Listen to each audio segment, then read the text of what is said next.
Hey everyone, welcome to the 6th episode of the Bioterminal Classroom with IoT. So this video is an extension of the previous video in this video series. So in this video I will show you how you can connect a Grove temperature and humidity sensor to the Bioterminal and display the sensor data on the Bioterminal LCD screen.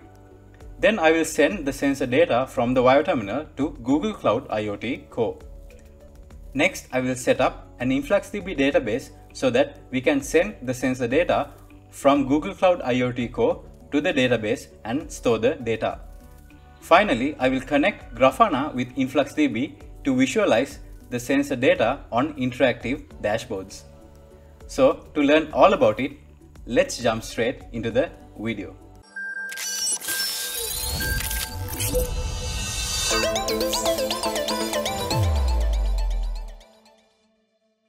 Even though Google Cloud IoT Core doesn't offer a ready-to-use dashboard to visualize the data from sensors, I will explain how to achieve this by using InfluxDB and Grafana. So InfluxDB is a time series database, that is, each data in InfluxDB is associated with a particular timestamp which shows date and time associated with a particular data. So Grafana is an open source solution for running data analytics, pulling up metrics that make sense of the massive amount of data, and to monitor apps with the help of customizable dashboards. So basically we will connect a Grove temperature and humidity sensor to the Bioterminal and display the sensor information on the Bioterminal LCD. After that we will send the sensor data to a topic in Cloud PubSub within Cloud IoT Core using the MQTT protocol. Here a Google Cloud function will be used to transmit the data from the topic in Cloud PubSub to an InfluxDB located in a Google Kubernetes Engine cluster and display the data from InfluxDB on Grafana, which is also located in a Google Kubernetes Engine cluster. Then Grafana will be used to visualize the data from the sensor on dashboards like this. So now let's move on to the Arduino setup. First, we need to connect the Grove temperature and humidity sensor to the Grove digital analog port on the Bioterminal. Next, visit this repo and download it as a zip file. So I will give a link to this URL in the video description. After that, open the Arduino IDE that we used before, and in here go to Sketch, Include Library, add .zip library, and point to the location where you just downloaded the library and click Open. So now we have successfully installed this library. To continue writing codes for this project, we will take this project, the second video of the Bioterminal Classroom with IoT, where we connected the Grove temperature and humidity sensor to the Bioterminal and display the temperature and humidity sensor information on the LCD and send to the ThingSpeak server. So the codes for DHT11 sensor and the LCD can be obtained from this example. So this is the .ini file that we used before for the project. So we will open this side by side, go down and copy the codes from here, dht.h until here, and paste it under ESP32MQTT.h. So this is the DHT library. This is a TFT LCD library, and this is the FreeFonts library. And these two lines, this line is to initialize the TFT LCD and this one is to initialize the sprite buffer. Now here copy these three lines as well and paste it under the initialization of the sprite buffer. So this is to define the signal pin of DHT. So in this case we have connected the DHT11 sensor to the D0 port of the Bioterminal. So that is defined as 0. Then this is the DHT sensor type, DHT11, and this is the initialization of the DHT sensor. After that, inside the setup, you can see to start the DHT sensor, copy this and paste it after the setup Cloud IoT. Then after starting the DHT sensor, let's copy the codes for the LCD. So these are the codes for LCD inside the setup. So copy from here till here and paste it under dht.begin. So these codes are run only once because they are inside the setup. After that, moving on to the loop. So let's get rid of these codes for the built-in light sensor. And here if you go down under loop, you can see this is to assign the variable to store temperature and to assign the variable to store humidity. So let's copy these two lines of codes and paste it below the loop and change this to temperature, this to humidity.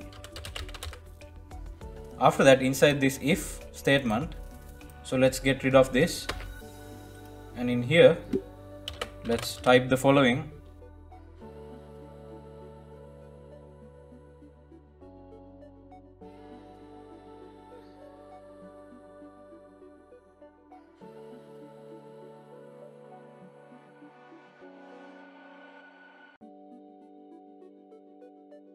And in here, inside publish telemetry, enter this variable payload, which grabs the timestamp, temperature and the humidity information.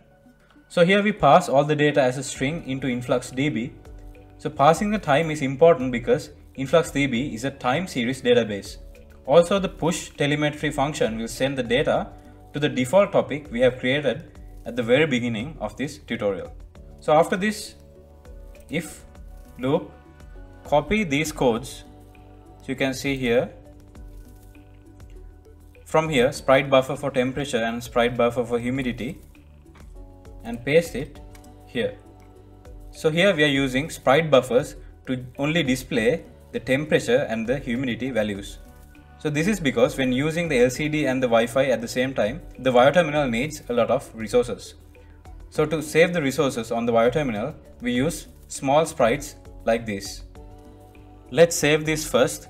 So go to File and click Save As, specify a location and then click Save. After that, go into the repo for the FreeFonts library and download it as a zip file. Open it. Extract the .zip file, go into the folder, copy the freefonts.h file and paste it inside our project folder. Then go back into the Arduino, and there are a few mistakes, I'm sorry.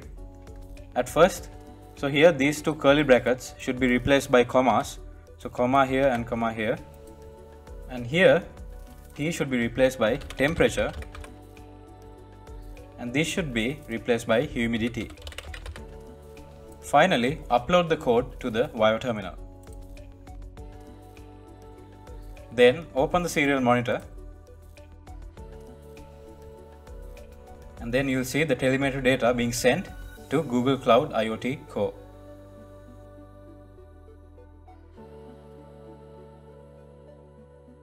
Next, we will move on to setting up the Google Cloud IoT. So here we will deploy InfluxDB and Grafana inside Google Kubernetes Engine console. Visit this repo and download as a zip file. After that, go to the folder, Downloads, and extract the zip file. Next, go to Google Cloud Console and inside the search bar, type Kubernetes. So Kubernetes Engine, click on this and wait for the system to initialize. So now click on this Activate Cloud Shell. So let's open this, the previous repo, and open the windows side by side. Go into this InfluxDB Grafana K8s, and here you can see some instructions. So first we need to deploy InfluxDB and Grafana into Google Kubernetes Engine. So first we need to set a zone. So let's go into this URL, and from here we will choose US Central A1. So let's copy this into the Cloud Shell that we opened before. From here, the Activate Cloud Shell button, and then we replace zone with this US Central 1A. Next, copy this and enter your project ID. So the project ID is Vio Cloud. So Vio Cloud. Next, copy this, paste here, authorize, copy this as well and paste here. Next, create a Google Kubernetes Engine cluster with one N1 standard 1 node.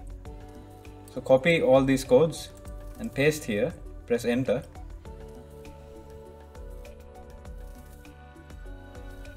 So as you can see, the cluster is now created.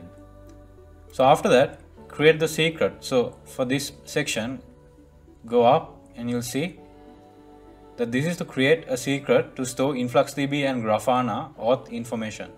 So that is the authentication information. So let's copy all these codes. So this is the InfluxDB username, InfluxDB password, Grafana username and the Grafana password. So you can change these according to your preference. So I will use them as they are and copy here and paste. So they are all created now. And after that, deploy InfluxDB and Grafana to Kubernetes. So copy this and paste here. Oh, I'm sorry, before pasting this, we need to go to Open Editor, locate the previously downloaded and extracted folder, and you just need to drag this and drop it here. After that, go back to terminal again and then run the same command, press enter. Or here actually we need to go into the directory, I'm sorry, so ls, so this is the folder, so cd,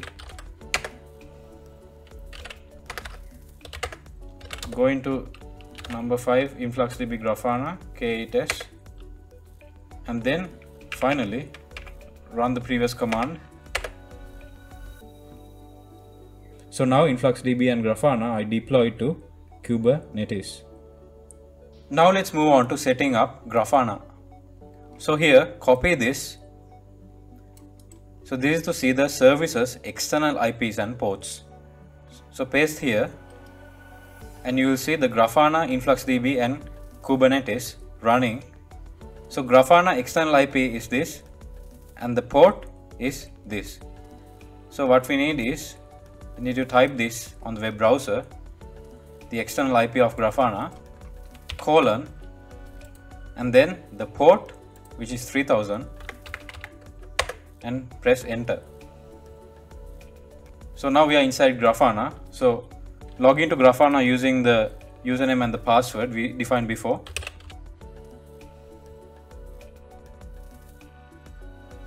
So now we are inside Grafana. So now here, click on this gear icon, click data sources and choose add data source and select InfluxDB.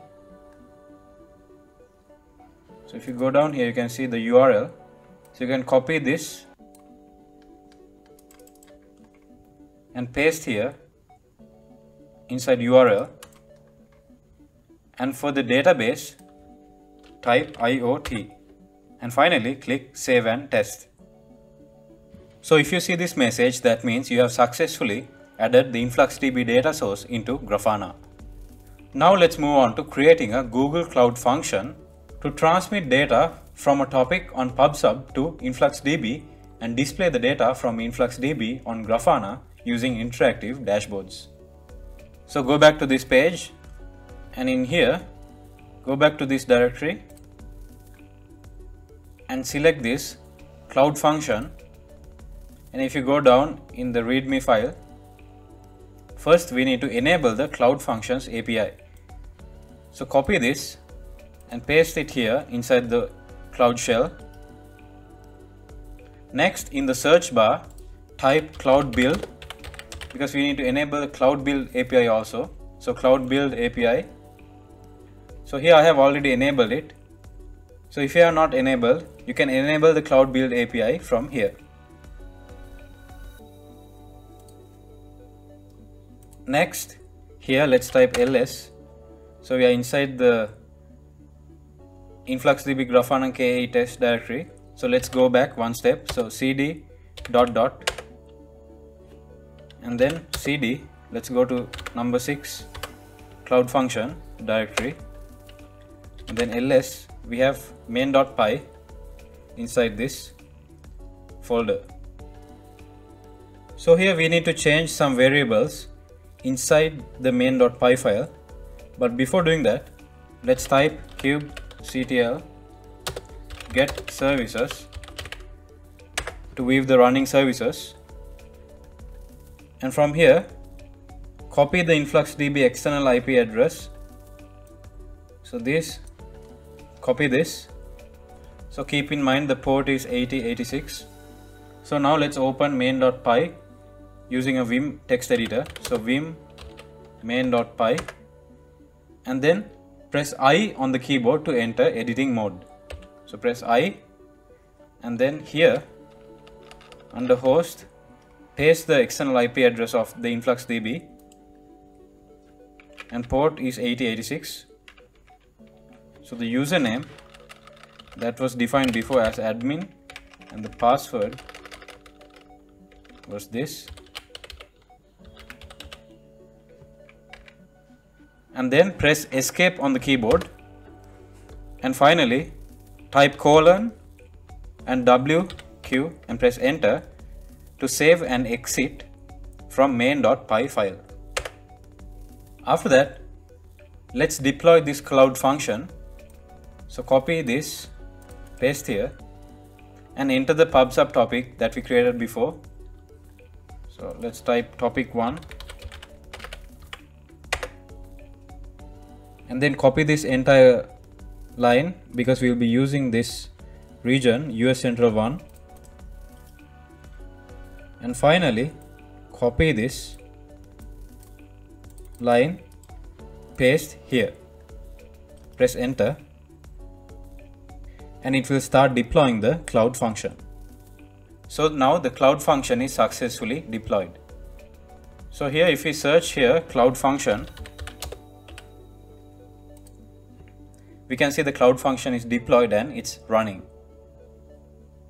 So now let's come back to Grafana setup.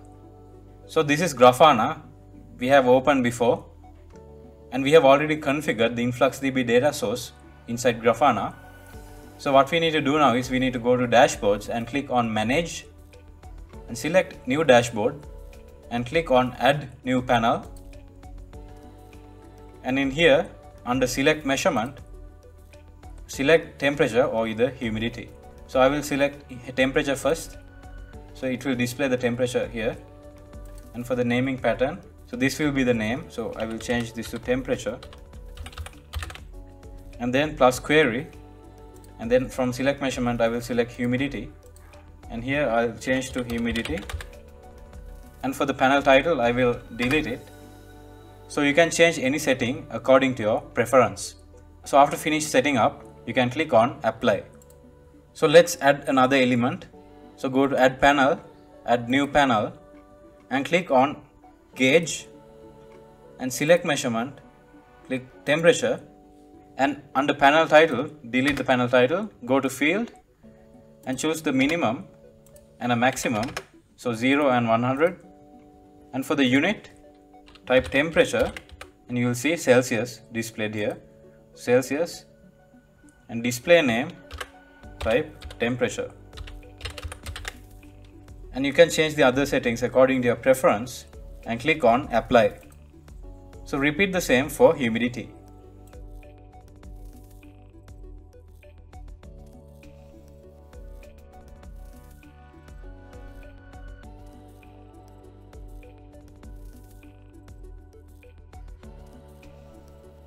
So now we can rearrange these panels, so we can move it over here and maybe change the size.